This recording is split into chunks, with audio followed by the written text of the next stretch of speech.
ഇന്ന് അത്താഴം 23. മക്കൾക്ക് കഞ്ഞിയും ഞാൻ ചായയും പഴമായിരുന്നു കേട്ടോ കഴിച്ചിട്ടുണ്ടായിരുന്നത്. അണ്ണന്മാർക്കുള്ള ഭക്ഷണം വെച്ച് കൊടുത്തതിന് ശേഷം സ്കൂളിലേക്ക് പോയി. ഇന്ന് സ്കൂളിൽ നോമ്പ് തുറന്നുണ്ടായിരുന്നു കേട്ടോ. ഉച്ചയൊക്കെ ആയപ്പോഴേക്കും സീറ്റിംഗ് അറേഞ്ച്മെൻറ്റ്സ് കാര്യങ്ങൾ ഒക്കെ കഴിഞ്ഞ് പിന്നെ ടൈമുണ്ടല്ലോ, അപ്പോൾ ഞങ്ങളൊന്ന് പുറത്ത് പോയിട്ട് വരാമെന്ന് കരുതി തൊട്ടടുത്ത് തന്നെയുള്ള ഏക്കമാളിൽ പോയി. അപ്പോൾ അവിടെ ഇങ്ങനെ ഷൂ ചെരുപ്പ് ഒക്കെ നല്ല ഓഫറിലുണ്ടായിരുന്നു. അപ്പോൾ ഞങ്ങൾ ഫസ്റ്റ് അവിടെ ആയിട്ട് പോയി ഉണ്ടായിരുന്നത്. ഈ ഷൂയ്ക്ക് ഒത്തിരി ഇഷ്ടമായി. പിന്നെ ഞങ്ങൾ അവിടെ നിന്ന് ഇങ്ങനെ കുറച്ച് ഫോട്ടോസൊക്കെ എടുത്ത് പിന്നെ പോയിണ്ടായിരുന്നത് ഹൈപ്പർ മാർക്കറ്റിലേക്കായിരുന്നു. അവിടെ ഇങ്ങനെ ചുറ്റിക്കറങ്ങി നടന്ന് കുറച്ച് സാധനങ്ങളൊക്കെ മേടിച്ച് പിന്നെ പോയത് മേലെ ഡ്രസ്സിൻ്റെ ഒക്കെ അടുത്താട്ടാ.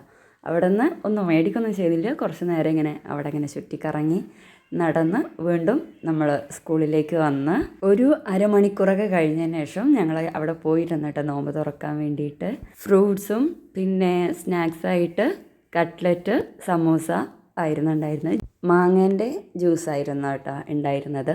ഇങ്ങനെ ബാങ്ക് വിളിച്ച് നമ്മളെല്ലാവരും ചേർന്ന് നോമ്പൊക്കെ തുറന്നു. രാത്രിയിൽ ഈ ലൈറ്റിങ്ങിനെ കാണാൻ നല്ല ഭംഗിയുണ്ടായിരുന്നു കേട്ടോ.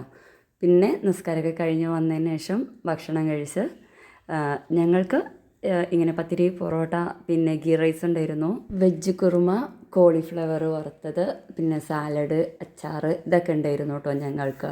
ഇവർക്ക് ബിരിയാണി പിന്നെ ബീഫിൻ്റെ എന്തോ ഉണ്ടായിരുന്നു, ചിക്കൻ വറുത്തത് ഉണ്ടായിരുന്നു, പിന്നെ പത്തിരി, പൊറോട്ട, ചിക്കൻ കറി ഇതൊക്കെ ആയിരുന്നു അവർക്ക് ഉണ്ടായിരുന്നത്. ഭക്ഷണമൊക്കെ കഴിച്ച് കഴിഞ്ഞതിന് ശേഷം നമ്മൾ വീട്ടിലേക്ക് പോന്നു. ഇത്രയേ ഉള്ളൂ. വീഡിയോ കണ്ട എല്ലാവർക്കും താങ്ക് യു. എൻ്റെ പ്രാർത്ഥനയിൽ ഉൾപ്പെടുത്താം കേട്ടോ.